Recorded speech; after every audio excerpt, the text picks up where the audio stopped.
الحمد لله رب العالمين والصلاة والسلام على أشرف الأنبياء والمرسلين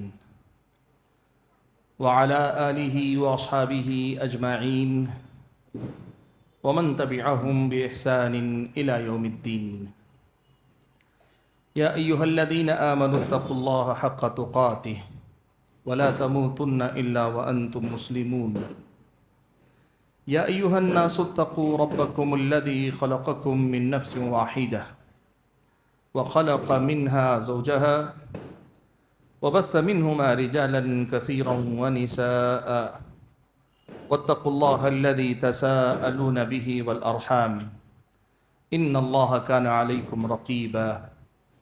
يا أيها الذين آمنوا اتقوا الله وقولوا قولا سديدا يصلح لكم أعمالكم ويغفر لكم ذنوبكم ومن يطع الله ورسوله فقد فاز فوزا عظيما. أما بعد فأعوذ بالله من الشيطان الرجيم. بسم الله الرحمن الرحيم. وما أمروا إلا ليعبدوا الله مخلصين له الدين حنفاء ويقيموا الصلاة ويؤتوا الزكاة وذلك دين القيمة. معزز علماء کرام، بزرگوں، نوجوان بھائیوں اور پردہ نشین ماؤں اور بہنوں، سب سے پہلے تو میں اللہ تبارک و تعالیٰ کا شکر ادا کرتا ہوں کہ آج اللہ تبارک و تعالیٰ نے آپ حضرات و خواتین کے درمیان حاضر ہونے کا موقع دیا. حاضرین گرامی قدر، آج کی اس مجلس میں مجھے جس عنوان پر بات کرنی ہے وہ عنوان ہے توحید ہی سب سے پہلے کیوں، یا توحید کی دعوت ہی سب سے پہلے کیوں ضروری ہے. ہم اہل حدیث ہیں الحمدللہ، اور ہم آپس میں یہ بات اچھی طرح سے جانتے ہیں کہ ہم یہ کہتے ہیں کہ سب سے پہلے عقیدہ ٹھیک ہونا چاہیے، سب سے پہلے توحید درست ہونی چاہیے. توحید درست ہو تو باقی سب ٹھیک ہے، اگر توحید درست نہ ہو تو پھر سب کچھ برباد ہے. یہ وہ جملے ہیں جو عام طور پر ہمارے اور آپ کے اہل علم کی زبانی ہماری عوام سنتی ہیں، اور پھر عوام آپس میں ایک دوسرے کو یہ سناتی ہے. یہ جو مسئلہ ہے کہ توحید ہی کیوں ضروری ہے یا توحید سب سے پہلے کیوں ضروری ہے، آج اس مسئلے کو کتاب و سنت کی تعلیمات کی روشنی میں ہم اور آپ سمجھنے کی کوشش کریں گے، تاکہ ہم اور آپ سمجھ سکیں کہ اللہ تبارک و تعالیٰ نے یہ جو دعوت اہل حدیث ہے، یا دعوت توحید کی دعوت ہماری اور آپ کی جو دعوت ہے، اس سے اگر اللہ تعالیٰ نے مجھ کو اور آپ کو جوڑا ہے تو یہ اللہ تبارک و تعالیٰ کی کتنی بڑی دولت ہے، کتنی بڑی نعمت ہے. سفیان ابن عیینہ رحمۃ اللہ علیہ کہتے ہیں: ما انعم اللہ علی العباد نعمتا اعظم من ان عرفهم لا الہ الا اللہ. اللہ تعالیٰ کی نعمتیں تو زندگی میں بہت ساری ہیں نا. کہتے ہیں کہ اللہ تعالیٰ نے بندوں کو اگر لا الہ الا اللہ کی معرفت، یعنی لا الہ الا اللہ کی سمجھ اگر اللہ تعالیٰ نے دی ہے تو اس سے بڑی نعمت اللہ تعالیٰ نے دنیا میں بندوں کو دی ہی نہیں ہے. سبحان اللہ.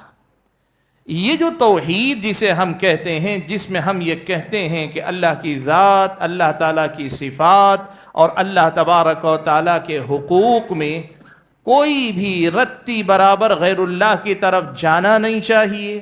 جو ذات اللہ کی ہے، جو صفات اللہ کی ہیں، وہ صرف اللہ کی رہنی چاہیے. اس جیسی کوئی صفت کسی اور کی طرف نہیں جانی چاہیے. اور جو اللہ کے حقوق ہیں، یعنی جو عبادتیں ہم اللہ کے لیے کرتے ہیں، وہ عبادتیں بھی صرف اللہ تعالیٰ کے لیے رہنی چاہیے. یہ ہماری توحید ہے. اللہ کی ذات میں توحید کا مطلب کیا ہے؟ ہم یہ مانیں کہ وہ اکیلا ہے، اس کا نہ آگے کوئی ہے نہ پیچھے کوئی ہے. ہم یہ مانیں کہ وہ ایسا ہے کہ اس جیسا کوئی نہیں ہے. ہم یہ مانیں کہ اللہ تبارک و تعالی یکتا ہے، اللہ تبارک و تعالی اکیلا. قل هو اللہ احد اللہ الصمد لم یلد ولم یولد ولم یکن له کفوا احد. اللہ تبارک و تعالیٰ کو اس کی ذات میں اور پھر اس کی صفات میں اکیلا مانیں۔ صفات میں کیسے اکیلا مانیں؟ جیسے ہم مانتے ہیں اللہ تبارک و تعالیٰ کا ایک نام ہے السمیع، اللہ تعالیٰ سننے والا۔ اللہ تبارک و تعالیٰ سننے والا ہے۔ کیسے سنتا ہے؟ ہم اور آپ سنتے ہیں کتنی دور تک؟ ایک مسافت ہے۔ مائک نہ ہو تو میری آواز شاید آپ کے کانوں تک ٹھیک سے نہ پہنچ سکے، مائک نہ ہو تو شاید باہر کے موجود لوگوں تک میری آواز نہ پہنچ سکے اور آپ سن نہ سکیں۔ انسان کی سماعتیں محدود ہیں۔ وہ اللہ ایسا ہے کہ ساتوں آسمان کے اوپر عرش پر مستوی ہے۔ میں ابھی مولانا سے سرگوشی کروں، مولانا سن نہ سکیں، نہ سن سکیں، لیکن اللہ تعالیٰ سنے گا۔ اللہ تعالیٰ دیکھتا ہے۔ کیا دیکھتا ہے؟ اللہ سب کچھ دیکھتا ہے۔ اندھیرا ہو جائے ہم نہیں دیکھ سکتے، درمیان میں کوئی دیوار کوئی پردہ حائل ہو جائے ہم نہیں دیکھ سکتے، مسافت دور ہو جائے ہم نہیں دیکھ سکتے کہیں نہ کہیں پہنچ کر، لیکن جس کے لیے یہ مسافتیں یہ رکاوٹیں کوئی معنی نہیں رکھتی، وہ دیکھتا ہے تو ہر چیز کو دیکھتا ہے۔ اللہ تعالیٰ بصیر ہے، اللہ تعالیٰ لطیف ہے، باریک بین ہے، اللہ ہر چیز دیکھتا ہے۔ تو یہ جو صفت ہے کہ مسافتیں حائل ہونے کے باوجود دیکھ لینا، سن لینا، یہ اللہ کی صفات میں سے ہیں۔ ہمارا عقیدہ یہ ہے کہ یہ صفت صرف اللہ کی ہو سکتی ہے، اللہ تعالیٰ کے علاوہ کسی کی یہ صفت نہیں ہے۔ آج اگر کوئی کسی ولی کو، کسی پیر کو، کسی فقیر کو، کسی بزرگ کو، کسی نبی کو یہ مانتا ہے کہ وہ کہیں دور ہیں، بغداد میں ہیں، یا پھر یہ کہ ہندوستان کے کسی کونے میں ہیں، اجمیر میں ہیں، یا کہیں اور ہیں، اور یہاں سے ہماری وہ پکار سن لیتے ہیں، یہ اللہ تعالیٰ کی صفت غیر اللہ کو دینے والی بات ہے۔ وہ ہیں تو دور لیکن ہمیں دیکھتے ہیں، ہمارے حالات کو جانتے ہیں، لیکن جیسے لوگ کہتے ہیں نا، بہت سارے لوگ، کہ ہمارے سینے میں دل میں کیا ہوتا ہے، مرید کے دل میں کیا چلتا ہے پیر صاحب دیکھ لیتے ہیں، یہ اللہ تعالیٰ کی صفت غیر اللہ کو دینے والی بات ہے۔ توحید یہ ہے کہ اللہ تعالیٰ کی ذات بھی اکیلی اور اللہ تعالیٰ کی صفات بھی صرف اللہ تعالیٰ کی، اللہ تعالیٰ کی صفات میں سے کوئی ایک صفت یا کسی ایک صفت جیسی کسی اور کی صفت نہیں۔ لیس کمثلہ شیء، اللہ تعالیٰ جیسی کوئی چیز نہیں، اس بات کا ہم اور آپ اقرار کرتے ہیں۔ اور تیسری بات میں نے کہی، اللہ تعالیٰ کے حقوق، قیام کرنا اللہ کے لیے، رکوع کرنا اللہ کے لیے، سجدہ کرنا صرف اللہ تبارک و تعالیٰ کے لیے، دل کے اندر وہ محبت جو عبادت اور تعظیم کے ساتھ، تعظیم اور جو ہے خضوع کے جذبے کے ساتھ، وہ صرف اللہ کے لیے، ڈر کا وہ درجہ اللہ کے لیے، امیدیں صرف اللہ تعالیٰ سے وابستہ، نفع و نقصان کا مالک صرف اور صرف اللہ تبارک و تعالیٰ ہے۔ اور اتنا ہی نہیں، ہمارا نظر ماننا، ہمارا کسی کے نام پہ چڑھاوے چڑھانا، یہ سب کام جو ہم کرتے ہیں، یہ عبادتیں، یہ صرف اللہ کے لیے ہونی چاہیے۔ نہ غیر اللہ کے نام پہ نذرانہ چڑھ سکتا ہے، نہ غیر اللہ کے سامنے جا کے دس بستہ ہم با ادب کھڑے ہو سکتے ہیں، نہ جا کے کسی کے سامنے رکوع کر سکتے ہیں، نہ جا کے کسی کے سامنے سجدہ کر سکتے ہیں، نہ منتیں نظریں کسی اور کی مان سکتے ہیں۔ یہ اللہ تعالیٰ کے حقوق ہیں، اللہ تعالیٰ ہی کو دینے چاہیے۔ بات مختصر کر کے میں بتا دوں، اللہ کی ذات، اللہ کی صفات اور اللہ تعالیٰ کے حقوق، یہ تمام کی تمام باتیں صرف اور صرف اللہ تبارک و تعالیٰ کے ساتھ خاص رہنی چاہیے۔ قل ان صلاتي ونسكي ومحياي ومماتي لله رب العالمين لا شريك له وبذلك امرت وانا اول المسلمين۔ اللہ کے نبی کہہ دیجیے، ان صلاتی، بے شک میری نماز، ونسکی، میری عبادت یا میری قربانی، ومحیاي ومماتی، میری زندگی اور میری موت، للہ، اللہ ہی کے لیے ہے، رب العالمین، جو تمام جہانوں کا پالنہار ہے، پروردگار ہے، لا شریک لہ، کوئی اس کا شریک نہیں ہے، وبذالک امرت، مجھے اسی بات کا حکم دیا گیا ہے اور میں سب سے پہلے فرما برداروں میں سے ہوتا ہوں۔ حاضرین گرامی، قرآن مجید کی جس آیت سے میں نے اپنی گفتگو کا آغاز کیا، اس آیت میں اللہ تعالیٰ نے اسی بات کا حکم دیا، کہا وَمَا أُمِرُوا إِلَّا لِيَعْبُدُوا اللَّهَ مُخْلِصِينَ لَهُ الدِّينَ حُنَفَاءَ وَيُقِيمُوا الصَّلَاةَ وَيُؤْتُوا الزَّكَاةَ وَذَلِكَ دِينُ الْقَيِّمَةِ۔ اللہ نے فرمایا ان کو تو حکم ہی اس بات کا دیا گیا ہے کہ وہ کیا کریں، أَن يَعْبُدُوا اللَّهَ، إِلَّا وَمَا أُمِرُوا إِلَّا لِيَعْبُدُوا اللَّهَ، اللہ ہی کی عبادت کریں، مخلصین لہ الدین، اپنے دین کو اللہ ہی کے لیے خالص رکھیں، حنفاء، سب سے منہ موڑ کر اللہ کی طرف یکسو ہو جائیں۔ یہ جو لفظ حنیف ہے نا، اس کے اندر بڑی گہرائی ہے، آپ اس کو اچھے سے سمجھ لیجئے۔ آپ کا دل کسی پریشانی میں گرفتار ہوتا ہے تو آپ دیکھیے کہ آپ کا دل و دماغ کس طرف متوجہ ہوتا ہے۔ کون آپ کی ان پریشانیوں کا حل کرے گا؟ اگر آپ اللہ تعالیٰ کی طرف متوجہ ہیں، آپ حنیف ہیں۔ آپ اگر کسی کی محبت میں ہیں، محبت میں آپ کس کی محبت میں دیوانے ہیں؟ اگر اللہ کی محبت سب سے زیادہ آپ کے دل میں ہے، آپ سمجھیے آپ حنیف ہیں، آپ کا رخ یکسو ہے، آپ اللہ کی طرف متوجہ ہیں۔ آپ کے دل میں ڈر پیدا ہو رہا ہے یا امیدیں جاگ رہی ہیں، یہ کس سے جڑی ہوئی ہیں؟ اللہ سے جڑی ہوئی ہیں، تو پھر آپ سمجھیے کہ آپ حنیف ہیں، یکسو ہیں۔ اپنے آپ کو اللہ تعالیٰ ہی سے جوڑنے والا بنا لیں، یہی اللہ تعالیٰ نے ہم اور آپ کو حکم دیا ہے، اسی کی طرف اللہ تعالیٰ نے ہم اور آپ کو بلایا ہے، اور اسی کو ہم توحید کہتے ہیں۔ حاضرین گرامی قدر، مجھے توحید کی تفصیل میں جانا نہیں ہے، مختصر سی بنیادی بات کہ ہم جب توحید کی بات کر رہے ہیں تو ذہن میں رکھیے، ہم بتوں کی پرستش سے بھی بندوں کو نکال کر اللہ تعالیٰ کی بندگی کے نام کی بات کر رہے ہیں۔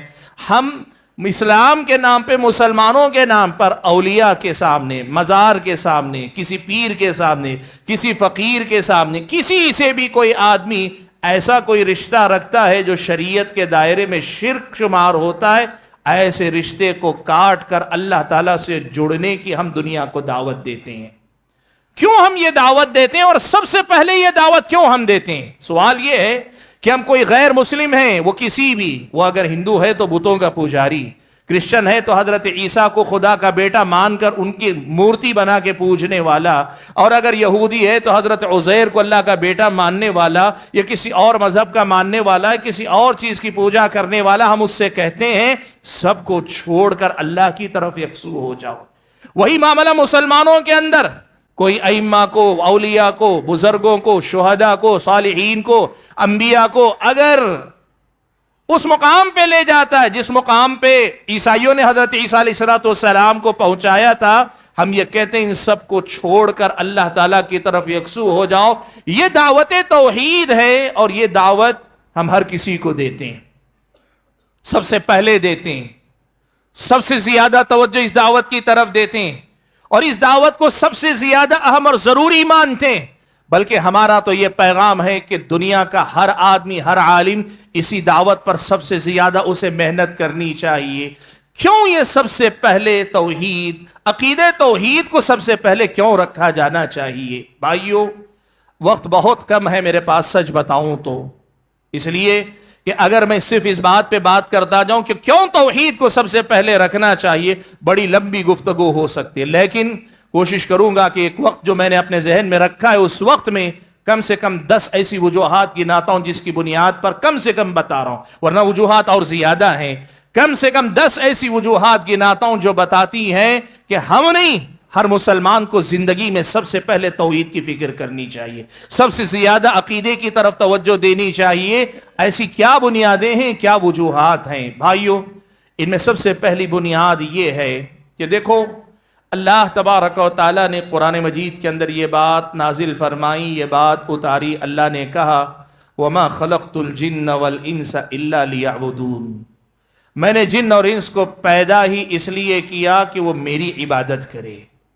اللہ نے کہا وَمَا خَلَقْتُ الْجِنَّ وَالْإِنسَ إِلَّا لِيَعْبُدُونَ، میں نے جن اور انسانوں کو پیدا ہی اس لیے کیا وہ میری ہی عبادت کریں۔ آپ کو معلوم ہے نا، اس کائنات میں اللہ تعالیٰ کی مخلوقات بہت ساری مخلوقات ہیں، لیکن ان مخلوقات میں سے اللہ کے دین کی، شریعت کی مکلف مخلوق، اور مکلف ہونے کا مطلب یہ کہ اگر اپنے عہد و پیمان کو پورا کیا تو جنت ملے گی، اور اگر عہد و پیمان کو پورا نہیں کیا تو جہنم ملے گی۔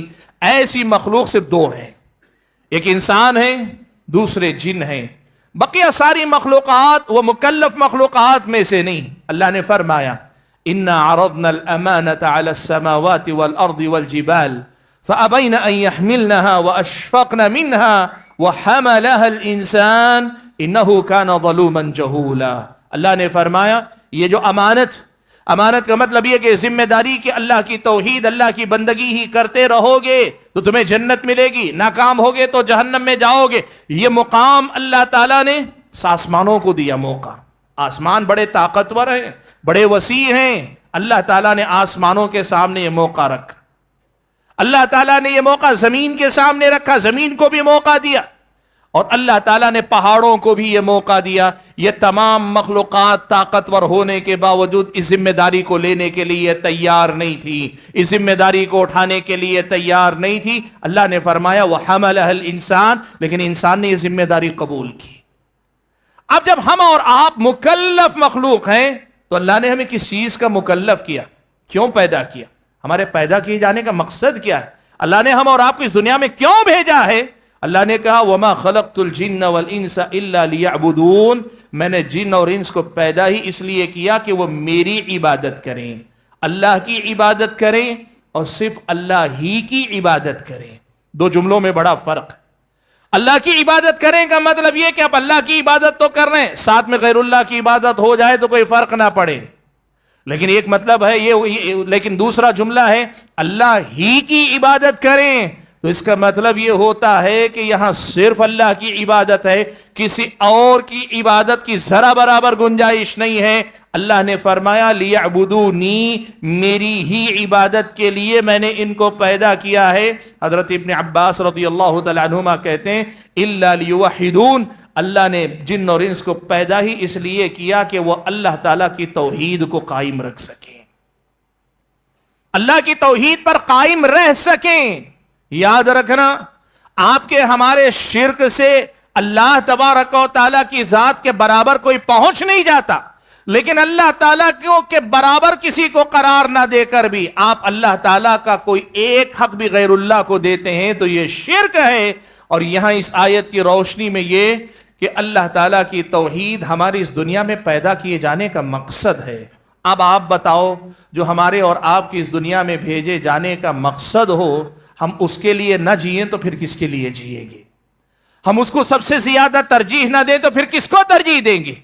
اللہ کی عبادت نہیں، عبادت میں اللہ کی توحید ہمارا مقصد ہے۔ صرف عبادت نہیں، عبادت میں صرف اللہ کی محبت، اللہ ہی کی کا خوف، اللہ ہی سے امید، صرف اللہ تعالیٰ کی توحید پر قائم رہنا، یہ ہمارے پیدا کیے جانے کا مقصد ہے۔ اور آپ یہ بات جانتے ہیں، مقصد کو بار بار یاد دلاتے رہنا چاہیے تاکہ کوئی مقصد کی طرف سے غافل نہ ہو جائے، کوئی مقصد کو بھول نہ جائے، کوئی مقصد سے ہٹ نہ جائے، اور کوئی آدمی مقصد کو دوسرے تیسرے نمبر پہ نہ لے آئے۔ مقصد مقصد رہے اور آدمی مقصد سے جڑا رہے اور سفر اسی منزل مقصود کی طرف چلتا رہے۔ اسی لیے ہم یہ کہتے ہیں کہ سب سے زیادہ توجہ اور محنت توحید پر ہونی چاہیے، بندوں کی توحید درست رہنی چاہیے، بندوں کو توحید سے جوڑے رکھنا چاہیے، اول و آخر توحید ہی کا کام سب سے زیادہ ہونا چاہیے۔ اسی لیے کہتے ہیں کہ یہ ہمارے اور آپ کی اس دنیا میں وجود کا مقصد ہے۔ الا لیوحدون، ابن عباس رضی اللہ تعالیٰ عنہما تفسیر کرتے ہیں اللہ نے ہمیں پیدا ہی اس لیے کیا کہ ہم اس دنیا میں اللہ کی توحید پر قائم رہتے ہوئے زندگی گزاریں۔ یہ پہلی دلیل ہے، پہلی وجہ ہے جو قرآن و سنت میں مجھ کو اور آپ کو ملتی ہے۔ حاضرین گرامی قدر، پیارے نبی صلی اللہ علیہ وسلم حدیث قدسی میں اس بات کی وضاحت فرماتے ہیں، کہتے ہیں، صحیح مسلم کی روایت ہے کہ اللہ تعالیٰ نے فرمایا، حدیث قدسی یعنی اللہ کے نبی اللہ کے حوالے سے بات نقل کر رہے ہیں، کہتے ہیں کہ اللہ نے فرمایا انی خلقت عبادی کلہم حنفاء، میں نے اپنے بندوں کو پیدا کیا تو سارے بندوں کو میں نے حنیف پیدا کیا تھا، یکسو بنا کر پیدا کیا تھا، وہ سب کے سب اللہ تعالیٰ ہی کی طرف متوجہ تھے۔ دوسرے الفاظ میں سب موحد تھے، سب کو اللہ تعالیٰ نے توحید پر پیدا کیا۔ فَاجْتَالَتْهُمُ الشَّيَاطِينَ، لیکن شیطانوں نے ان کو اچک لیا، ابلیس اور اس کی ذریت نے ان کو اللہ کی توحید سے ہٹا لیا، غافل کر دیا۔ آج آپ یہ بات دیکھ لیجئے، اللہ کے بندے کھاتے اللہ کا ہیں، پیتے اللہ تعالیٰ کا ہیں، رہتے اللہ کی زمین پہ ہیں، استعمال اللہ تعالیٰ کی نعمتیں کرتے ہیں، لیکن اللہ تبارک و تعالیٰ سے زیادہ ان کی زندگی میں غیر اللہ کی جگہ ہے، اللہ تعالیٰ سے زیادہ ان کے رشتے ناتے غیر اللہ سے مضبوط ہیں۔ اور آپ یہ بات اچھی طرح سے جانتے ہیں، اسلام کے نام لیوا کلمہ پڑھنے والے کتنے ایسے ہیں جمعہ میں حاضری کبھی چھوٹ بھی جاتی ہے، جمعرات کی شام کسی مزار میں حاضری ان کی نہیں چھوٹتی ہے۔ اللہ تعالیٰ سے رشتہ ان کا نہیں، غیر اللہ سے ان کا رشتہ ہے۔ اللہ کے بندو، ایسے حالات میں یہ مقصد زندگی یاد نہ دلایا جائے تو پھر دنیا میں کیا کام کیا جائے؟ اس سے بڑا کام کیا ہوگا؟ اس سے بڑا جو ہے ہمارے اور آپ کی مصروفیت کیا ہوگی؟ مشن اس سے بڑا کیا ہوگا کہ بندوں کو اللہ تعالیٰ کی طرف واپس لوٹنے کی دعوت دی جائے، انہیں حنیف بنایا جائے، ان کو حنیفیت کی طرف واپس لایا جائے، بالفاظ دیگر توحید کی دعوت ان کے اندر دی جائے۔ اس سے بڑا کام کیا ہوگا؟ حاضرین گرامی قدر، توحید ہی کی دعوت کیوں دی جائے؟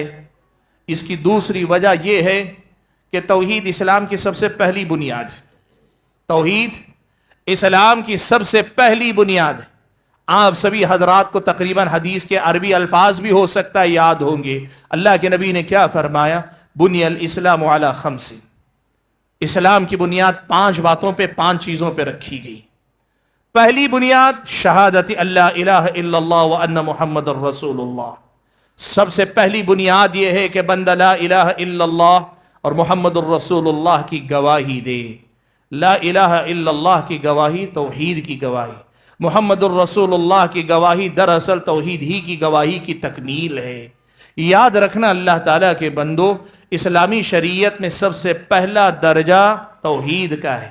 پھر کہا وَإِقَامُ الصَّلَاةِ، نماز، پھر اس کے بعد زکوٰۃ، پھر اس کے بعد حج، اور اس کے بعد ذکر کیا صوم رمضان، رمضان کے روزوں کا۔ اب اس کا مطلب کیا ہے معلوم آپ کو؟ آپ کو گھر بنانا ہے، آپ کو گھر بنانا ہے تو کیا کبھی ایسا ہوتا ہے دیواریں اٹھانے کے بعد آپ بنیاد تعمیر کرتے ہیں؟ کبھی ایسا ہوتا ہے کہ آپ چھت ڈالنے کے بعد پھر بنیاد قائم کرنے کی بات کرتے ہیں؟ کبھی ایسا ہوتا ہے کہ آپ جو گھر کو نقش و نگار سے سنوار لیتے ہیں، جو کچھ آپ کو اندر سے ڈیکوریشن کرنا ہے کر لیتے ہیں، اس کے بعد جا کے زمین کھود کے آپ بنیاد بناتے ہیں؟ دنیا میں اتنی موٹی سی بات اگر ہم اور آپ سمجھ رہے ہیں تو پھر یہ سوال کیوں پیدا ہو کہ توحید پر محنت پہلے کیوں کی جائے؟ اس لیے کہ دین کی پہلی بنیاد یہ بنی الاسلام علی خمس میں سب سے پہلی بنیاد اللہ کے نبی نے کیا بیان فرمائی؟ کہ شہادت اللہ الہ الا اللہ، لا الہ الا اللہ کی گواہی دو، اللہ کی توحید کا اقرار کرو، اللہ کی توحید کی گواہی دے کر اپنی زندگی میں اس توحید پر قائم اور دائم رہو۔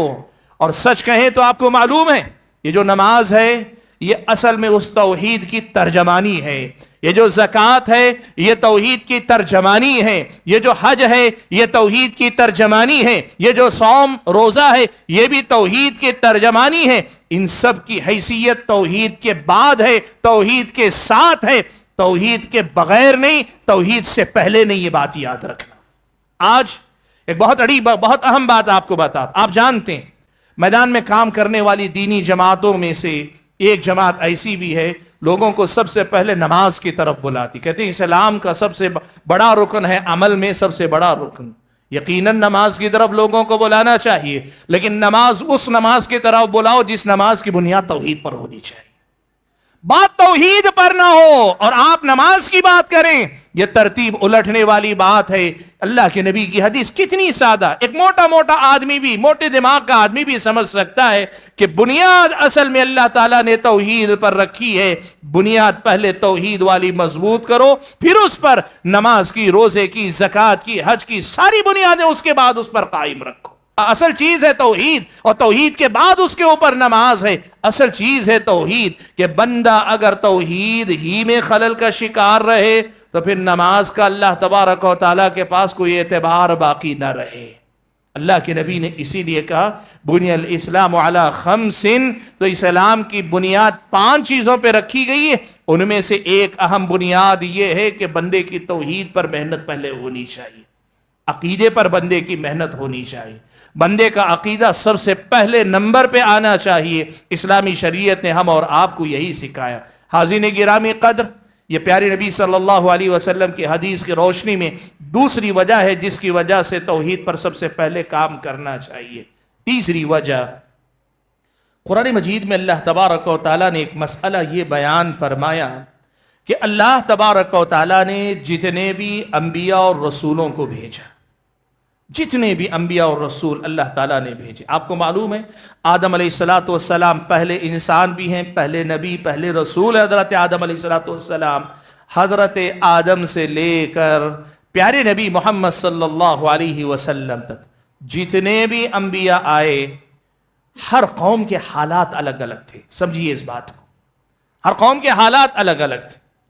آدم علیہ السلام اترے تو وہ توحید پر تھے، وہاں کوئی شرک نہیں، کوئی گمراہی نہیں تھی.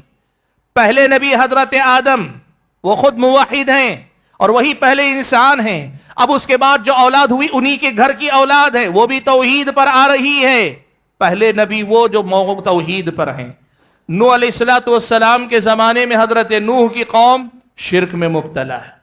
اور اگر ہم بنی اسرائیل کے انبیاء کی بات کریں تو بنی اسرائیل کے انبیاء میں حضرت موسیٰ کے بعد سے حضرت عیسیٰ کے آنے تک درمیان میں اگر آپ دیکھیں گے کئی انبیاء اللہ تعالیٰ نے بھیجے جو انبیاء اخلاقی خرابی، معاملات کی خرابیوں کی اصلاح کا کام کر رہے تھے. قوم لوط بد اخلاقی کا شکار ہے. شعیب علیہ السلام کی قوم وہ بہت زیادہ اپنی طاقت پر گھمنڈ کرنے والی قوم. قوم عاد کا بھی یہی قریب حال ہے. اور نوح علیہ السلام کی قوم شرک اور بت پرستی کے ساتھ ساتھ طبقاتی امتیاز، اونچ نیچ کو اہمیت دینے والی قوم ہے. اور ایسے ہی آپ اگر دیکھیں گے پتہ چلے گا حضرت ابراہیم علیہ السلام کی قوم بت پرست ہے. الگ الگ انبیاء، الگ الگ حالات، لیکن سارے انبیاء اور سارے حالات میں اللہ نے ہر نبی کو اسی بات کا حکم دیا کہ آپ کو بنیادی کام اسی توحید کا کام کرنا چاہیے. اللہ نے قرآن مجید میں یہ بات واضح الفاظ میں بیان فرمائی، وَمَا أَرْسَلْنَا مِن قَبْلِكَ إِلَّا رِجَالًا نُوحِي إِلَيْهِمْ. اللہ نے فرمایا کہ آپ سے پہلے ہم نے جن کو بھی رسول بنا کر بھیجا نا، ان کو ہم نے کیا کی؟ یہی وہی بھیجی، اَنَّهُ لَا إِلَهَ إِلَّا أَنَا فَاعْبُدُونِ، کہ اللہ تعالیٰ کے علاوہ کوئی معبود برحق نہیں، اللہ ہی کی عبادت کرو. بھائیو دیکھو آج ہمارے لوگ طرح طرح کے بہانے کرتے ہیں، کہتے ہیں کہ جو ہے ہندو کو بلائیں گے، کرسچن کو بلائیں گے تو توحید کی بات کریں گے. مسلمان تو کلمہ گو ہے، مسلمان تو کلمہ پڑھتا ہے، اسے کیا توحید سمجھائیں گے؟ آپ یہ سمجھو انبیاء جو بھیجے گئے مشرق قوموں میں بھی بھیجے گئے، مسلمان قوموں اس دور کے مسلمان قوموں کے اندر بھی بھیجے گئے، لیکن اللہ نے ہر نبی کو اسی بات کا حکم دیا کہ آپ دعوت دیجئے تو کس بات کی طرف؟ اللہ کی توحید کی طرف بلائیے. سورہ انبیاء کی یہ آیت آپ کو یاد رکھنی چاہیے. حالات الگ ہو سکتے ہیں، قومیں جدا ہو سکتی ہیں، گمراہیاں الگ الگ قسم کی ہو سکتی ہیں، بت پرستی بھی ہو سکتی ہے، اخلاقی خرابیاں بھی ہو سکتی ہیں، معاملات کا بگاڑ بھی ہو سکتا ہے، لیکن ہر قسم کے بگاڑ کے علاج کی شروعات ہوتی ہے اسی توحید کی درستگی سے ہوتی ہے. اور اسی توحید کی درستگی سے ہونا چاہیے. یہ قرآن مجید کی واضح تعلیم ہے جو بتاتی ہے کہ ہمیں توحید پر سب سے زیادہ محنت کیوں کرنی چاہیے. حاضرین گرامی قدر، قرآن مجید کی یہ جو آیت سورہ انبیاء کی میں نے آپ کے سامنے پڑھی ہے، یہ بڑی واضح آیت ہے. آپ اگر اس آیت کے ساتھ سورہ شعراء 19ویں پارے کی آیت ہے، آپ اگر دیکھیں گے اللہ نے الگ الگ انبیاء کے واقعات نقل کیے ہیں. ہر نبی کا اپنی قوم کے ساتھ جو مکالمہ ہوا، ڈسکشن جو ہوا، بات چیت جو ہوئی، اللہ نے اس کا ذکر کیا. آپ دیکھیں ہر نبی اپنی نصیحت کا آغاز کرتے ہیں فَاتَّقُوا اللَّهَ وَأَطِيعُونِ، فَاتَّقُوا اللَّهَ وَأَطِيعُونِ، اللہ کا تقوی اختیار کرو اور میری اطاعت و فرما برداری کرو، اللہ سے ڈرو اور میری فرما برداری کرو. وجہ کیا ہے بھائیو؟ بگاڑ چاہے جو بھی ہو، آغاز اصلاح کا اگر اللہ کی توحید سے ہوتا ہے تو پھر اللہ کے فضل و کرم سے ہر بگاڑ کے سدھرنے کا امکان ہوتا ہے. اور اس کے مقابلے میں اللہ کی توحید کو ایسے ہی ڈھیلا ڈھالا رکھ دیا جائے، اللہ تبارک و تعالیٰ کی توحید کو پیچھے چھوڑ دیا جائے تو کئی بار آپ محنت کر کے بھی لوگوں کو بدل نہیں پائیں گے. جوا کھیلنے والے سے جوا نہیں چھڑا پائیں گے، شراب پینے والے سے آپ شراب نہیں چھڑا پائیں گے. آپ کو معلوم ہے ماں عائشہ صدیقہ رضی اللہ تعالیٰ عنہ بیان فرماتی ہیں کہ اللہ کے نبی صلی اللہ علیہ وسلم پر پہل جو آیتیں اتاری گئیں وہ آیتیں وہی آیتیں تھیں جس میں جنت اور جہنم کا، قیامت کا تذکرہ تھا، اللہ تعالیٰ کی توحید کا. یعنی مکے کے ابتدائی دور میں توحید، رسالت اور آخرت والی آیتیں سب سے پہلے اتاری گئیں. ماں عائشہ کہتی ہیں کہ پھر اس کے بعد جا کر اللہ تعالیٰ نے حلال و حرام کی باتیں اتاری، شراب کی حرمت اللہ نے بعد میں اتاری.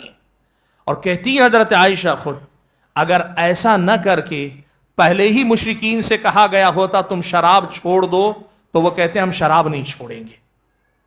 شراب چھوڑنے کے لیے ان کے اندر وہ توحید بٹھائی گئی پہلے.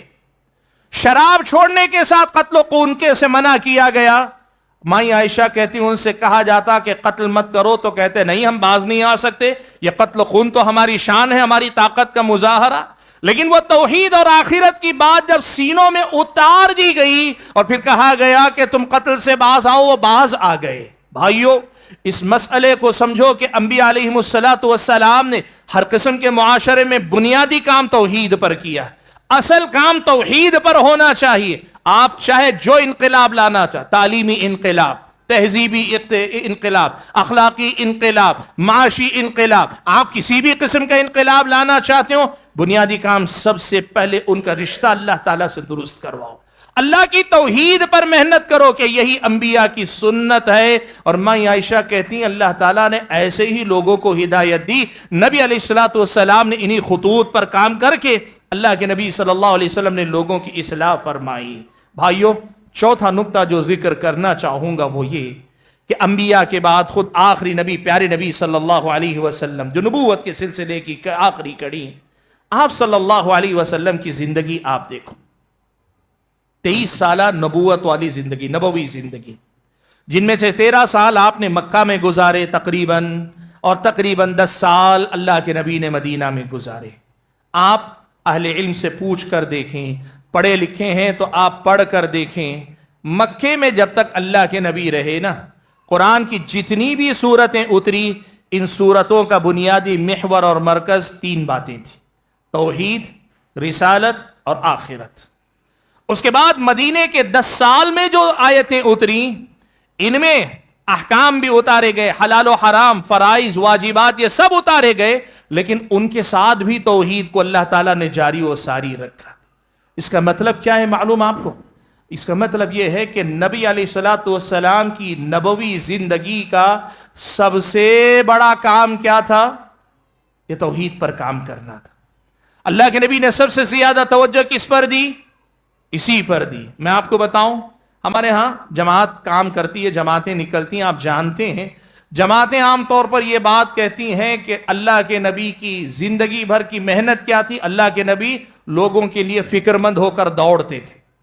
صرف فکر مند ہو کر دوڑتے نہیں تھے, لوگوں کی توحید کے لیے فکر مند ہو کر دوڑتے تھے. بڑا فرق ہے دو جملوں میں اللہ کے بندو.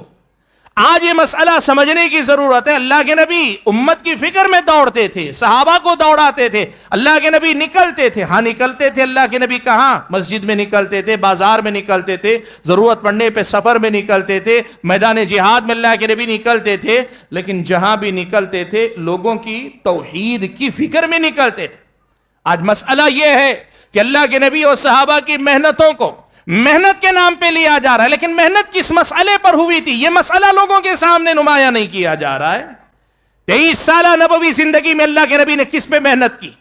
اللہ کے نبی نے نماز سکھائی, اللہ کے نبی نے حلال و حرام سمجھایا, شراب چھڑائی, زنا چھڑایا, قتل و غارت گری سے روکا, ڈاکہ زنی سے روکا, بہتان تراشی سے روکا, اخلاقی خرابیوں سے روکا. اللہ کے نبی نے زکوٰۃ سکھائی, اللہ کے نبی نے حج سکھایا, روزہ سکھایا, اللہ کے نبی نے نفل عبادتیں سب سکھایا.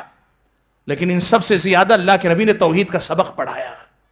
محنتیں خوب کرو لیکن وہ بنیادی مسئلہ ہی غائب ہو جائے تو یہ محنت ہو کر بھی صحیح بنیاد پہ محنت نہیں ہو رہی اللہ کے بندو. اسی لیے یاد رکھو, یہ چوتھی اہم بات ہے کہ اللہ کے نبی کی زندگی میں بھی 23 سالہ نبوی زندگی میں زیادہ تر حصہ اگر آپ نے کسی مسئلے پر توجہ دی ہے تو وہ کون سا مسئلہ ہے؟ وہ یہی توحید کا مسئلہ. اللہ کے نبی نے پڑھایا صحابہ کو, اور کس حد تک پڑھایا معلوم ہے آپ کو؟ ایک صحابی نے اللہ کے نبی کے سامنے کہہ دیا ما شاء اللہ وشئت.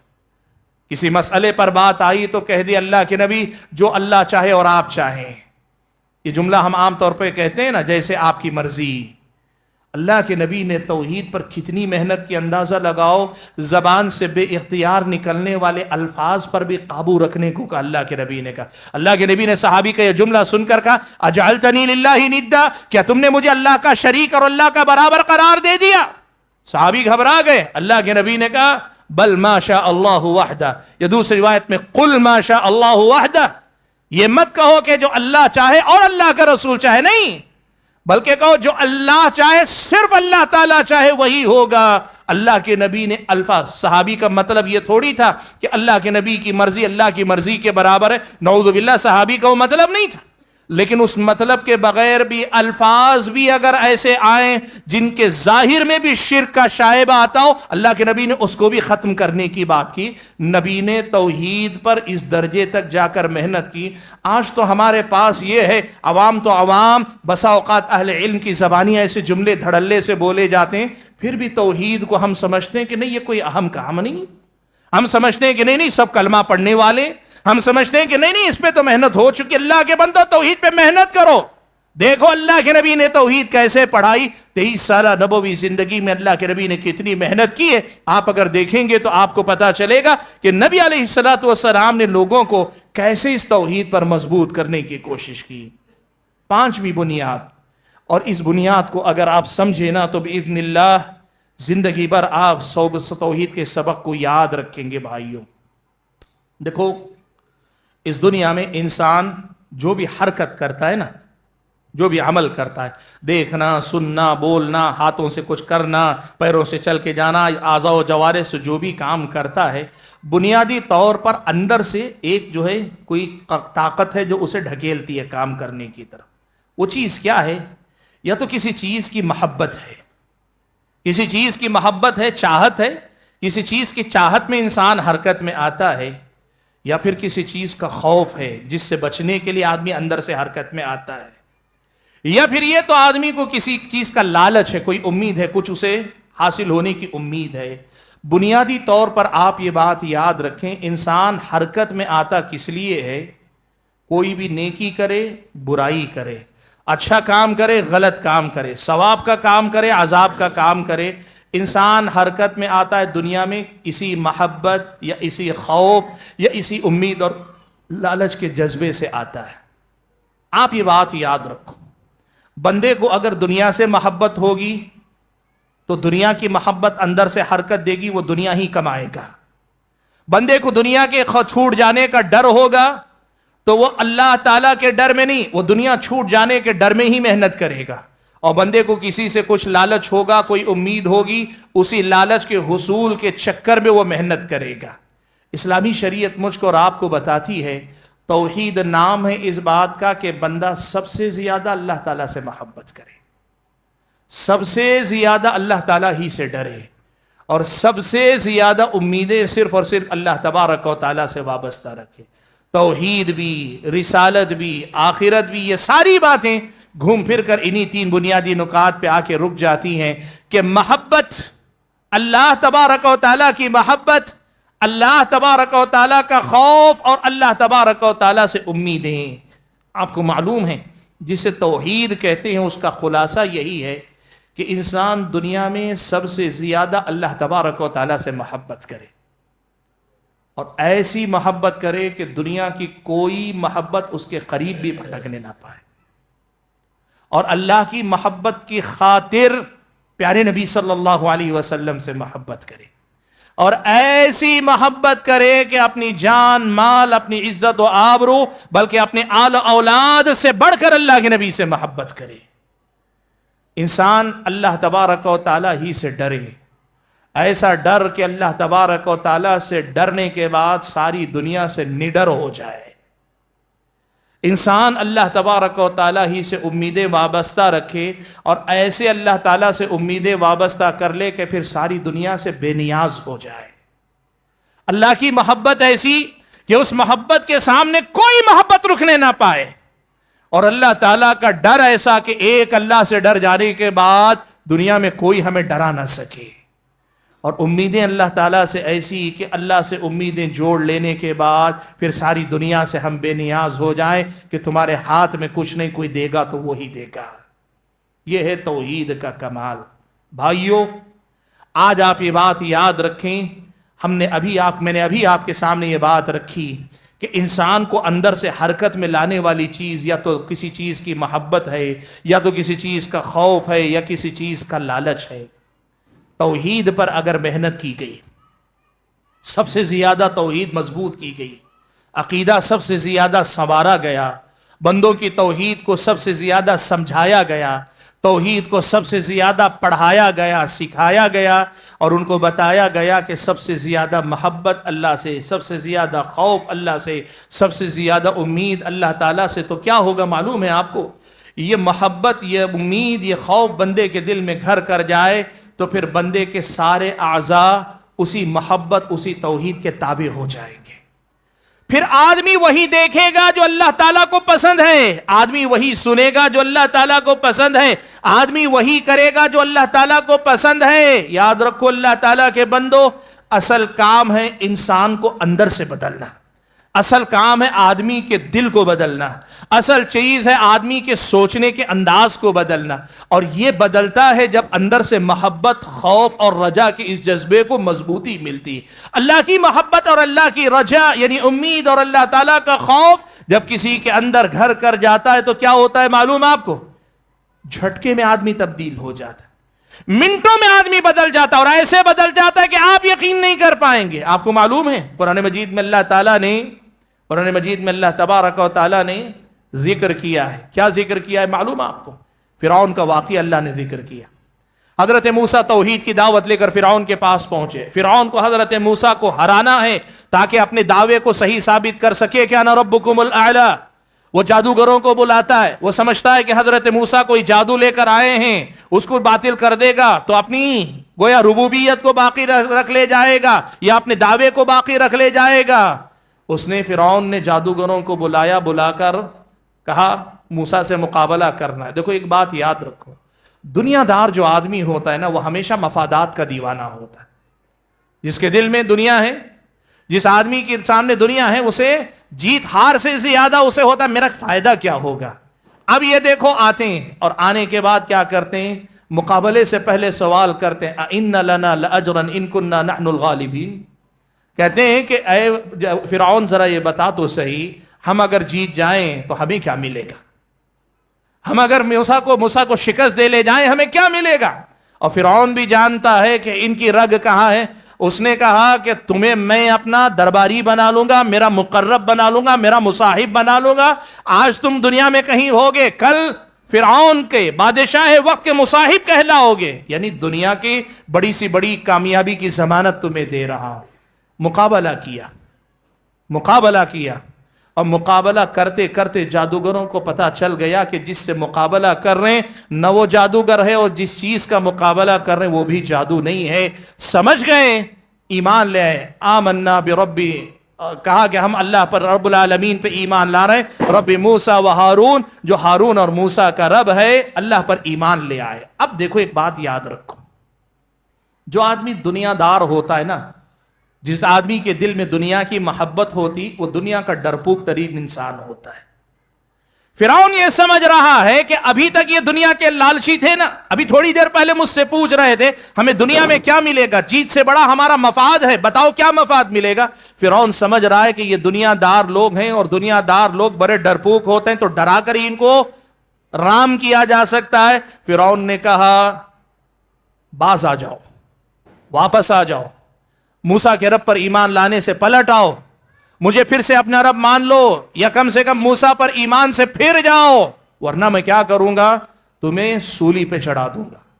سولی پہ چڑھا دوں گا تو بھی ایسے ہی نہیں، بڑی تکلیف دہ موت دوں گا. ایسے کہ سولی پہ ٹانگنے کے بعد تمہارے اعضاء، تمہارے ہاتھ پیر مخالف سمت سے کاٹوں گا. اگر بایاں ہاتھ کاٹوں گا تو دایاں پیر کاٹوں گا، اگر دایاں ہاتھ کاٹ رہا ہوں تو بایاں پیر کاٹوں گا. دیکھو بڑی دردناک موت تمہیں دوں گا. میرے بھائیوں دیکھو، میں نے کہا نا، جب توحید دل میں جاتی ہے تو منٹوں میں کیسا انقلاب آتا ہے. جب توحید دل میں جاتی ہے تو آدمی اندر سے کیسے بدلتا ہے. اصل تبدیلی، اصل انقلاب، اصل اصلاح، اصل تغیر جو انسان کے اندر آنا، یہ آنا ہے. انہوں نے کیا کہا؟ قالوا لا غیر، اعلان کر کے کہا کہ اے فرعون تو جو کرتا ہے کر لے، ہمیں کچھ فرق پڑنے والا نہیں. ہم تو بس اس فکر میں اب جی رہے ہیں کہ تیرے بہکاوے میں آ کے، موسیٰ کے مقابلے میں آ کے اللہ کی جو نافرمانی کر بیٹھے، اللہ بس اسے معاف کر دے، اس کی ہماری فکر ہے. بھائیو سوال آپ کر رہے تھے نا، میں نے کہا نا کہ سوال ہمارا ہے نا کہ یہ توحید ہی کیوں سب سے پہلے ضروری ہے. اس لیے ضروری ہے کہ اصل انقلاب، اصل تبدیلی توحید سے آتی. آپ یقین کرو اللہ تعالیٰ کے بندو، آپ یقین کرو بغیر توحید کے آپ کی نماز نماز نہیں ہوتی، آپ کی زکوٰۃ زکوٰۃ نہیں ہوتی، آپ کا حج حج نہیں ہوتا، آپ کا روزہ روزہ نہیں ہوتا۔ بغیر توحید کے آپ کے اندر وہ تبدیلی نہیں آ سکتی، وہ زندگی آپ کے اندر نہیں پیدا ہو سکتی۔ اسی لیے سب سے زیادہ محنت، سب سے زیادہ توجہ اگر کسی مسئلے پر دینی ہے تو وہ اللہ رب ذوالجلال کی توحید ہے۔ بھائیو، میں یہاں اس موقع پہ رک کے ایک بڑی اہم بات آپ کے سامنے کرنا چاہوں گا۔ وہ بات یہ ہے، یاد رکھو کہ بندے کے دل میں جب محبت یا خوف اور رجا کا یہ پہلو غالب آتا ہے نا، تو اندر سے کیسے بدل جاتا ہے۔ تینوں کی ایک ایک مثال آپ کے سامنے دے دیتا ہوں۔ محبت کی بات دیکھو، اللہ کی محبت ہو تو بندہ کیسے اللہ تعالیٰ کے سامنے سب کچھ قربان کرتا ہے، یعنی اللہ ہی کا ہو جاتا ہے۔ حضرت ابو طلحہ انصاری کا باغ ہے، بیروحہ باغیچہ، بڑا مشہور مدینے کا۔ اس کا پانی اتنا میٹھا کہ اللہ کے نبی بھی کبھی کبھار آ کر بیٹھ کر اس کا پانی پیا کرتے تھے۔ اللہ نے قرآن کی آیت اتاری، کہا لن تنالوا البر حتی تنفقوا مما تحبون، نیکی کو نہیں پہنچ پاؤ گے جب تک تم وہ نہ خرچ کرو جس سے تمہیں سب سے زیادہ دنیا کی چیزوں میں محبت ہے۔ ہم صدقہ کرتے ہیں، خیرات کرتے ہیں، کون سا؟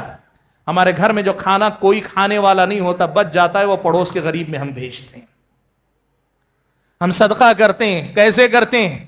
فقیر مانگنے آئے، معاف کیجئے میں بھی آپ سے بری نہیں ہوں، لیکن ہماری سچائی یہی ہے کہ فقیر جب مانگنے آتا ہے تو جیب میں سب سے پہلے تلاش کرتے ہیں کہ ہمارے پاس کھلا پیسہ کون سا ہے، کتنا چلر کتنا ہے۔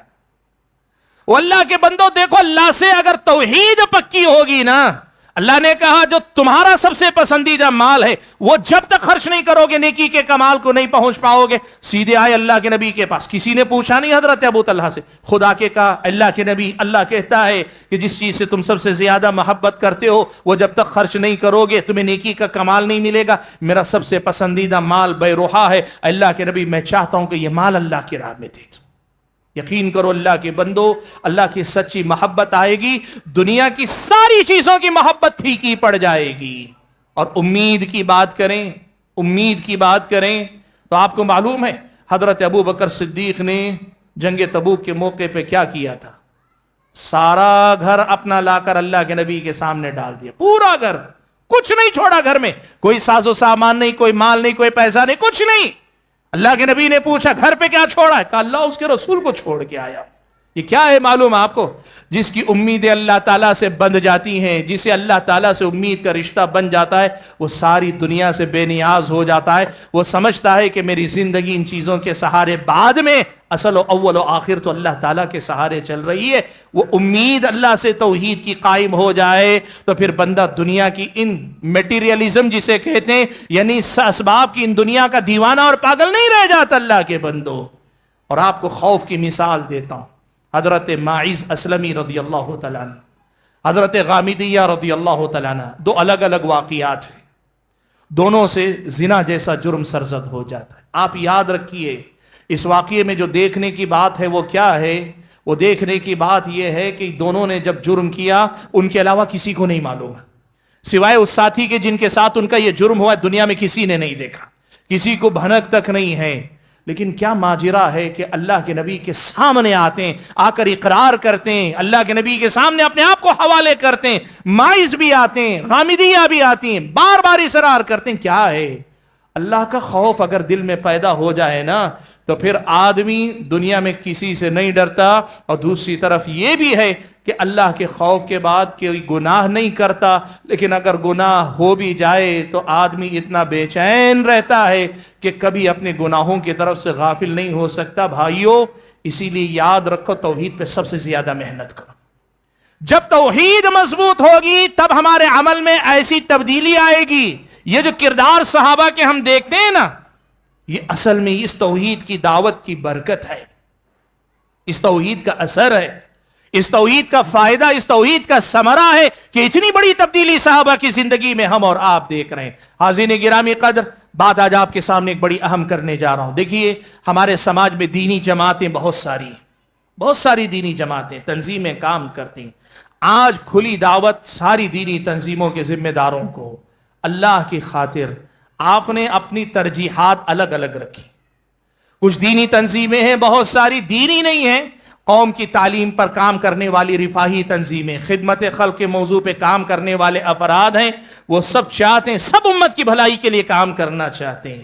میں آج آپ کو اس بات کی دعوت دینا چاہتا ہوں، 100 سال آپ کی تنظیموں کو ہو گئے، 50 سال آپ کی تنظیموں کو ہو گئے، 60-70 سال کے قریب آپ کی تنظیموں کو ہو گئے، لیکن آپ جو خواب دیکھ رہے تھے، آپ کے ذمہ دار جو خواب دیکھ رہے تھے، وہ شرمندہ تعبیر نہیں ہو سکے۔ اس کی وجہ کیا ہے معلوم؟ آپ نے معاشی اصلاح، اخلاقی اصلاح، سماجی اصلاح جو بھی کرنی چاہیے، توحید کو کہیں پیچھے رکھ کر کرنے کی کوشش کی، اسی لیے آپ اپنے مقاصد میں پوری طرح کامیاب نہیں ہو پا رہے ہیں۔ ایک مرتبہ اپنی ترجیحات میں توحید کو لاؤ، سب سے پہلے نمبر پہ توحید کو لا کر دیکھو۔ جو تبدیلی پیارے نبی صلی اللہ علیہ وسلم نے زمانے جاہلیت کے اس بگڑے ہوئے معاشرے میں دکھائی نا، اللہ کے فضل و کرم سے آپ بھی دیکھیں گے۔ آپ نے دیکھا، ماضی قریب کی تاریخ میں آپ دیکھ لیں، اس ملک کی نہیں، دنیا کی ایک بڑی دعوت، بڑی تبلیغ شیخ محمد بن عبد الوہاب رحمۃ اللہ علیہ کی دعوت ہے۔ انہوں نے توحید کو مرکز بنایا، بنیاد بنایا، اللہ تعالیٰ نے کیسی کامیابی دی۔ اس سماج کے اندر آج بھی اگر آپ جا کے دیکھیں گے، خامیاں کوتاہیوں سے انکار بھی نہیں، وہ نہ فرشتے ہیں، نہ جو ہے آسمان سے اتری مخلوق ہیں، انسان ہونے کے ناطے ان کے حکمرانوں سے ان کی عوام تک آپ خرابیاں گنا سکتے ہیں۔ لیکن آج یہ بات دعوے سے کہہ سکتا ہوں، آج آپ اس سماج کے اندر جا کر دیکھ لیں، آج اس سماج کے اندر جا کر دیکھ لیں، ان کا ان پڑھ آدمی بھی توحید کے معاملے میں اتنا پکا نظر آتا ہے کہ آج ہمارے اپنے ملک کے پاس پڑھے لکھے لوگوں کے پاس وہ توحید نہیں ہوگی۔ مجھے بہت یاد آتا ہے ایک واقعہ، ہم اکثر یونیورسٹی سے مدینہ، مسجد نبوی کی طرف مدینہ میں، اور مسجد نبوی سے یونیورسٹی کی طرف جاتے تھے تو ٹیکسی کیا کرتے تھے، ٹیکسی کو لیتے تھے، اور ٹیکسی چلانے والے جو عام طور پہ وہ بدو قسم کے، ان پڑھ گنوار قسم کے لوگ، جیسے ہمارے ہاں یہاں ان پڑھ قسم کے لوگ جو ہے گاڑیوں کے ڈرائیور بنتے ہیں نا، بہت سا پڑھے لکھے بھی ہو سکتے ہیں لیکن عام طور پہ جو ہوتے ہیں اسی قسم کے وہ لوگ ہیں۔ ایک ہم سوار ہوئے تو وہ کہنے لگا کہاں سے ہیں، حال چال پوچھ رہا ہے، ہمارا بات چیت ہوئی، ہم نے کہا ہم ہندوستان سے ہیں، تو فوراً بولا صحیح ہندوستان سے ہو؟ ہاں۔ تو کہنے لگا کیا یہ سچ ہے کہ ہندوستان کے لوگ چوہے کی پوجا کرتے ہیں؟ کیا ہندوستان کے لوگ چوہے کی پوجا کرتے ہیں؟ تو ہم نے اس کو کہا کہ ہاں، گنیش جی کے سامنے جو رکھا رہتا ہے چوہا بھی رہتا ہے، لوگ کرتے ہیں، پوجا کرنے والے ان کی اپنی ہے۔ وہ آدمی جو ہے کہہ رہا باللہ، ان کا انداز ہوتا ہے عربوں کا، کہا باللہ، سچ میں، واقعی؟ اور اس تعجب سے پوچھ رہا الانسان یعبد الفیران، انسان چوہوں کی پوجا کر سکتا ہے؟ واللہ کے بندو، یہ توحید کہاں سے؟ یاد رکھنا، جب محنتیں صحیح بنیادوں پہ کی جاتی ہیں، عالم تو عالم ہے، عام آدمی بھی اپنے اندر اتنی مضبوط توحید رکھنے والا ہو سکتا ہے۔ اسی لیے بھائیو، یہ مثال ہے ماضی قریب کی، تمام دینی جماعتیں، تحریکیں، آپ جو کرنا ہے کریں، لیکن اس سے پہلے، سب سے پہلے نمبر پہ توحید کی بات کریں، اور جب توحید پہ کام کریں گے، بقیہ چیزوں کو بھی آپ کو خود بخود درست کرنا پڑے گا، کتاب و سنت کے منہج کے مطابق لانا پڑے گا۔ اور اسی سیاق میں میں ایک بات ذکر کروں جمعیت اہل حدیث کے ہمارے اپنے علماء اور عوام سے، بھائیو، اللہ کا فضل و کرم ہے کہ توحید اور اتباع سنت ہماری اس دعوت کا، اس جماعت کا، اس جمعیت کا بنیادی پیغام ہے۔ ہم اس بنیادی پیغام کے علم بردار تھے اور ہیں اور انشاءاللہ رہیں گے، لیکن پچھلے چند سالوں کی ایک مشاہدہ میں آپ کے سامنے پیش کرتا ہوں۔ ہمارے سماج میں ایک بہت بڑا مسئلہ یہ ہے کہ اب ذمہ داروں کو علماء کی ضرورت محسوس نہیں ہوتی۔ نوجوان کوئی سینٹر قائم کر لی، ان کو علماء کی ضرورت محسوس نہیں ہوتی۔ 4-6 نوجوان سوشل میڈیا پہ کوئی مائک وائک لے کر بیٹھ گئے، علماء کی ضرورت محسوس نہیں ہوتی۔ اور بہت سارے نوجوان جو دوسری تنظیموں کی دیکھا دیکھی اپنی ترجیحات طے کر رہے ہیں، ان کو علماء کی رہنمائی کی ضرورت نہیں محسوس ہوتی۔ تو نتیجہ کیا ہے معلوم ہے؟ آج ہمارے نوجوان تعلیم پہ کام کر رہے ہیں، رفاہ عام، خدمت خلق پہ کام کر رہے ہیں، یا بیٹی کو بچانے کی بات کر رہے ہیں، بیٹی کو پڑھانے کی بات کر رہے ہیں، سب کچھ کر رہے ہیں۔ میں یہ نہیں کہتا کہ یہ کرنا غلط ہے، نہیں، لوگ سیاست پہ کام کر رہے ہیں۔ ملک کے بدلتے حالات میں، ملک میں جس طرح مسلم قوم کے مسائل دن بدن بڑھائے جا رہے ہیں، اس میں مسلم مسائل کے کام کرنے کی بات کر رہے ہیں۔ یاد رکھو، ان میں سے کسی کام کو نہ میں چھوٹا کہتا ہوں، نہ غیر ضروری کہہ رہا ہوں، نہ یہ کر رہا ہوں کہ مت کرو۔ آپ یاد رکھو اس بات کو۔ ایک بات یاد رکھنا، یہ سارے کام ہمیں توحید پر محنت کرتے ہوئے کرنا ہے، توحید کے ساتھ اس پر محنت کرنا ہے، توحید کے کام کو پیچھے چھوڑ کر نہیں کرنا ہے۔ آج اس کا بڑا افسوس ہے کہ دیکھا دیکھی ہمارے نوجوان نقالی کے عادی ہو گئے. فلاں تنظیم خدمت خلق کا کام کر رہے، ہم بھی فلاح انسانیت پہ کام کریں گے، ہم بھی خدمت خلق کا کام کریں گے. توحید کا کام کون کرے گا؟ اللہ کے بندو. اتباع سنت کا پیغام کون سنائے گا؟ اللہ تعالیٰ کے بندو. آپ سنو، پڑھو. میں نے کہا نا، اصل تبدیلی، آپ جو تبدیلی لانا چاہے توحید پر اگر اس کی بنیاد ہوگی تب جا کر یہ کام ہوگا. حاضرین گرامی قدر، میں نے جیسے کہا کہ بات بہت دور تک جائے گی، میں سارے اسباب آپ کے سامنے گناتا رہوں گا، لیکن میں بات کو مختصر کر کے آگے لے جانا چاہتا ہوں. دیکھیے، توحید پر دعوت سب سے پہلے اس لیے بھی کرنی چاہیے کہ اللہ کے نبی کا یہ حکم ہے ہمیں کہ سب سے پہلے توحید کی دعوت. اللہ کے نبی صلی اللہ علیہ وسلم نے حضرت معاذ کو یمن کی طرف بھیجا. یہ چھٹی وجہ بتا رہا ہوں. میں نے کہا 10 بتاؤں گا، باقی وقت میں تیزی سے ختم کر لوں گا، زیادہ وقت نہیں لوں گا آپ کا. چھٹی وجہ میں آپ کے سامنے بتا رہا ہوں. اللہ کے نبی نے حضرت معاذ ابن جبل کو یمن کی طرف بھیجا تو کہا، یا معاذ انک تاتی قوما اہل کتاب فلیکن اول ما تدعوہم الیہ شہادت ان لا الہ الا اللہ وان محمد رسول اللہ. اے معاذ، تو یمن کی طرف تمہیں بھیج رہا ہوں، تم اہل کتاب کے پاس جا رہے ہو. اہل کتاب جو آسمانی کتاب رکھتے ہیں، تمہیں سب سے پہلے جس چیز کی دعوت دینی چاہیے وہ لا الہ الا اللہ کی دعوت دینی چاہیے، اور اس بات کی گواہی کی طرف بلانا چاہیے کہ محمد اللہ کے رسول ہیں. یہ حدیث پیارے نبی صلی اللہ علیہ وسلم کی دعوت و تبلیغ کے باب میں بنیادی حدیث، اصل کی حیثیت رکھتی ہے، جس میں اللہ کے نبی صلی اللہ علیہ وسلم نے یہ پڑھایا سکھایا کہ سب سے پہلی دعوت، سب سے بڑی دعوت، سب سے اہم دعوت اور سب سے پہلا پیغام توحید کا پیغام ہونا چاہیے. یہ اللہ کے نبی کا حکم ہے. بھائیو، اس لیے بھی توحید پر سب سے زیادہ محنت کرنی چاہیے. یہ چھٹی وجہ ہے.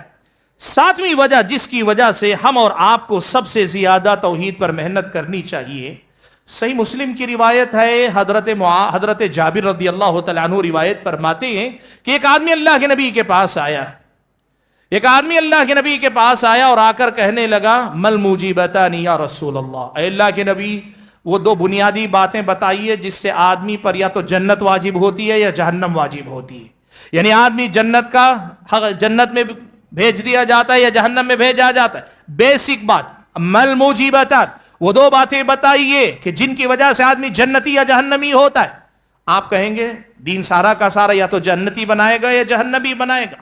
صحابی کے پوچھنے کا مطلب یہ کہ نیکی کے کام بہت سارے ہیں اور گناہ کے کام بھی بہت سارے ہیں. آپ وہ بنیادی بات بتائیے جس سے بندہ جنت کا مستحق ہو سکتا ہے، اور وہ بنیادی غلطی گناہ بتائیے جس سے آدمی جہنمی ہوتا ہے. پیارے نبی صلی اللہ علیہ وسلم نے 2 ٹوک اور سادہ الفاظ میں ایک ہی بات کہی. اللہ کے نبی نے کہا، من مات لا يشرك بالله شيئا دخل الجنہ ومن مات يشرك به شيئا دخل النار. جو آدمی اس حالت میں مرے کہ وہ اللہ کے ساتھ کسی کو شریک نہیں ٹھہرا رہا ہے، وہ جنت میں جائے گا.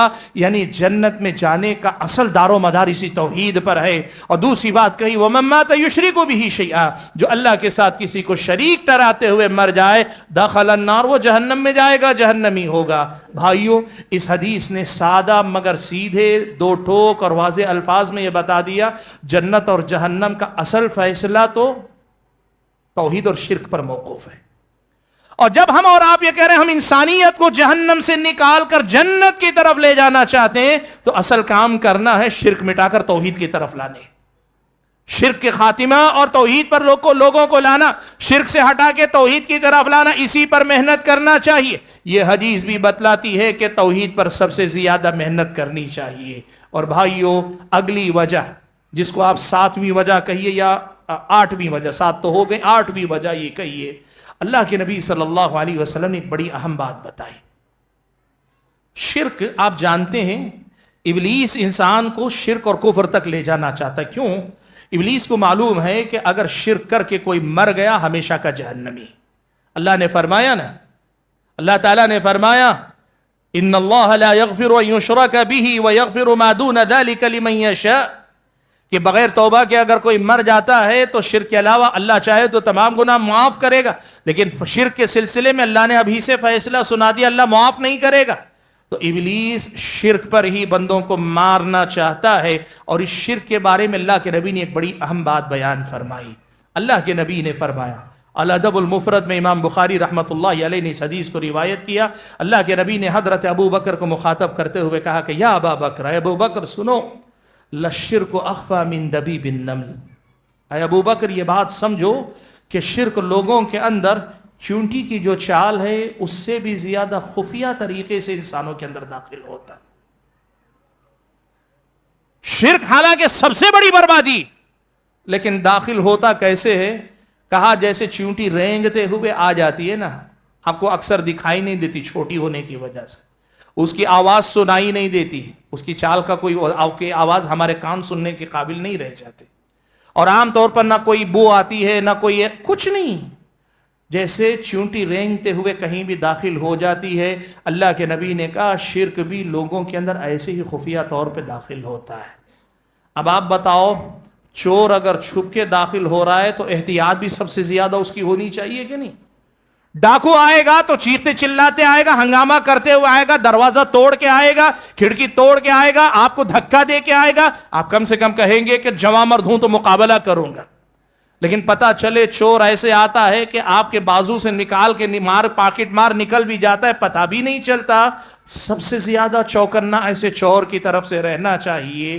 یہ حدیث بھی بتاتی ہے کہ آدمی کو توحید پر سب سے زیادہ محنت کرنی چاہیے تاکہ توحید کے ساتھ شرک کی پہچان رکھے، اور وہ چپکے سے آنے والا جو شرک ہوتا ہے نا، نامعلوم طریقے سے، غیر محسوس طریقے سے جو شرک داخل ہونے والا ہوتا ہے، اس پہ لگام لگا سکے. اس لیے بھی بندے کو شرک پر سب سے زیادہ محنت کرنی چاہیے، شرک کے مٹانے اور توحید کے قائم کرنے پر سب سے زیادہ محنت کرنی چاہیے. اور بھائیو، 9ویں بات جس کا میں تذکرہ آج آپ کے سامنے کرنا چاہوں گا کہ توحید پر سب سے زیادہ محنت کرو، شرک پر محنت سب سے زیادہ شرک کے خاتمے کے لیے کرو. وہ اس لیے کہ دیکھو، دوسرے گناہ جو ہیں وہ گناہ ہوں گے، اور ان میں سے بعض گناہ ایسے ہیں جو ہمارے بعض اعمال کو برباد کر دیں گے، لیکن شرک ایک ایسا گناہ ہے، اس شرک کے ساتھ آپ دنیا کی ساری نیکیاں بھی لے کر جائیں گے، اللہ تعالیٰ آپ کے سارے اعمال کو برباد کر دے گا.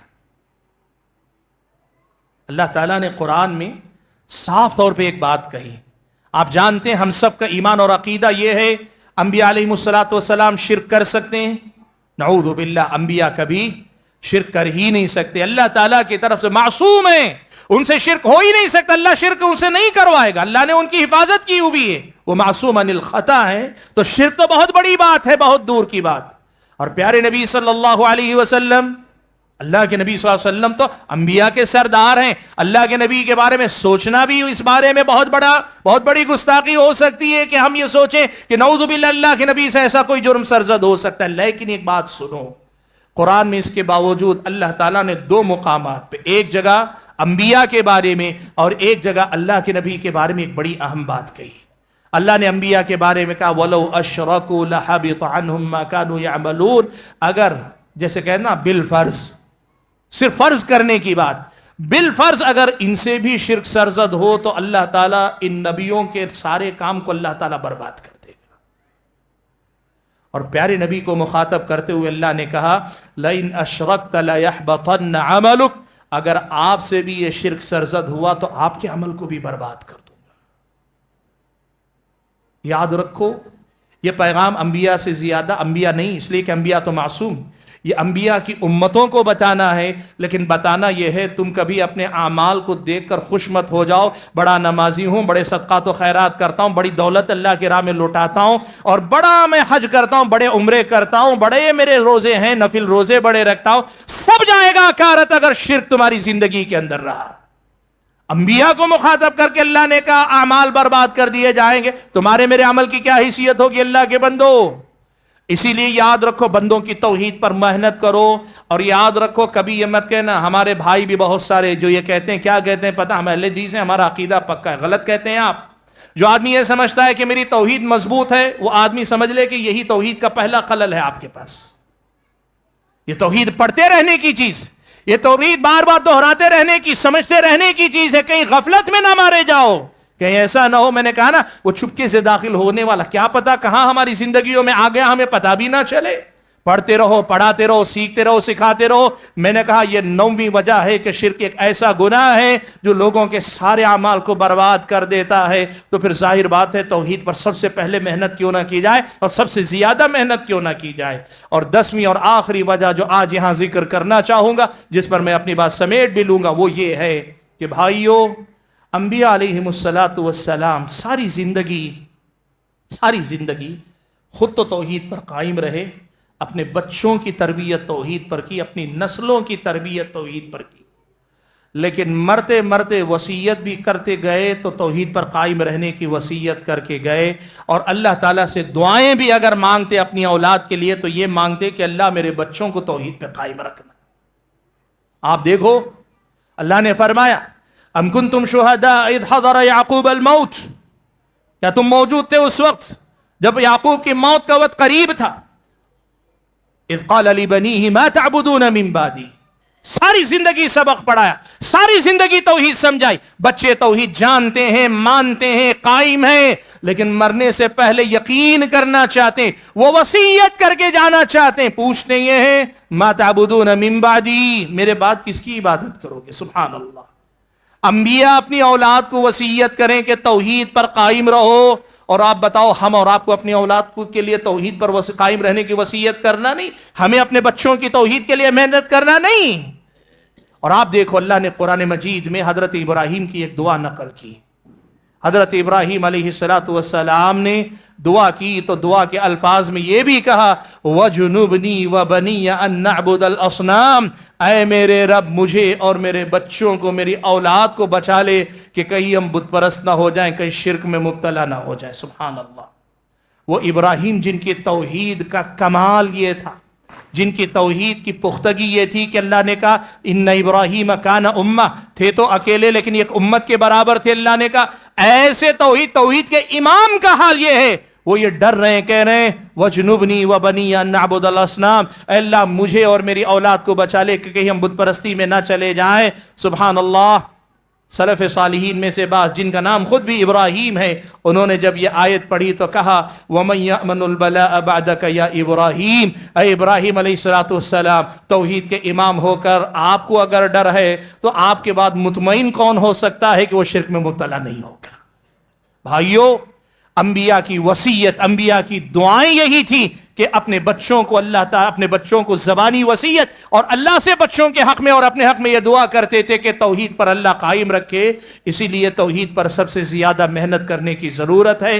میں نے جیسے گفتگو کے آغاز ہی میں کہا، اگر اسی انداز میں بات کی جائے قرآن و سنت میں اور بہت ساری وجوہات ہیں، بہت ساری ایسی مثالیں، بہت ساری آیات اور احادیث شواہد کے طور پر ہیں جو بتاتی ہیں کہ توحید پر ہی سب سے زیادہ محنت کرنی چاہیے۔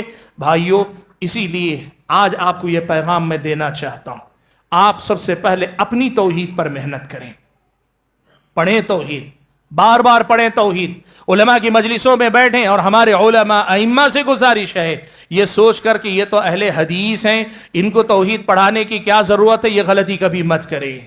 اس امت کے ہر فرد کو مرتے دم تک توحید پڑھنے پڑھانے کی ضرورت ہے، بار بار پڑھاتے رہیں، دہراتے رہیں، ہر تھوڑی مدت کے بعد توحید کے موضوع پہ خطبہ جمعہ دیا کریں، ہر تھوڑے دن کے بعد توحید کے موضوع پہ کوئی درس دیا کریں، ہر چند دن کے بعد ایسی کسی مجلس میں لوگوں کے سامنے توحید کو بتائیں، اور خاص طور پر سماج میں شرک کی کیا کیا شکلیں آ رہی ہیں ان کو لوگوں کے سامنے نمایاں کر کے بتائیں کہ یہی تو اصل دین ہے، یہی تو اصل دین ہے۔ فَأَقِمْ وَجْهَكَ لِلدِّينِ حَنِيفًا فطرت اللہ التي فطر الناس علیہا لا تبدیل لخلق اللہ، اقم وجہک للدین حنیفا، سب طرف سے رخ موڑ کر اللہ ہی کی طرف متوجہ ہو جاؤ کہ یہی تمہارا دین ہے۔ اللہ کے بندو، اسی کو دین کہتے ہیں، اور دیندار بننا اصل میں یہی ہے کہ آپ اللہ کے ہو جائیں، اللہ کے ہو جائیں۔ میں اپنی گفتگو کو ختم کرتے ہوئے اللہ تبارک و تعالیٰ سے یہ دعا کرتا ہوں کہ اللہ تعالیٰ مجھے اور آپ سبھی حضرات اور خواتین کو جو کچھ ہم کہتے اور سنتے ہیں، کہنے اور سننے سے زیادہ سمجھنے اور اس پر عمل پیرا ہونے کی توفیق عطا فرمائے۔ اللہ تعالیٰ توحید کا سبق ہر صبح ہر شام پڑھنے پڑھانے کی توفیق عطا فرمائے، توحید ہماری رگ رگ میں اللہ تعالیٰ بسا دے، اور مرتے دم پر اللہ تعالیٰ یہی توحید والا کلمہ ہم سب کو نصیب فرمائے، زندگی اللہ کی توحید اور اللہ کی بندگی میں گزرے۔ موت آئے تو اس حالت میں آئے کہ وہ ہم سے اور ہماری بندگی سے اور ہماری توحید سے راضی ہو، اور وہ راضی ہو کر ہمیں اس کا انعام جہنم سے نجات اور جنت میں داخلے کی شکل میں، بلکہ جنت میں سب سے اعلیٰ مقام پہ پہنچا کے اس کے اپنے دیدار سے سرفراز فرمائے۔ آمین۔ وآخر دعوانا ان الحمد للہ رب العالمین۔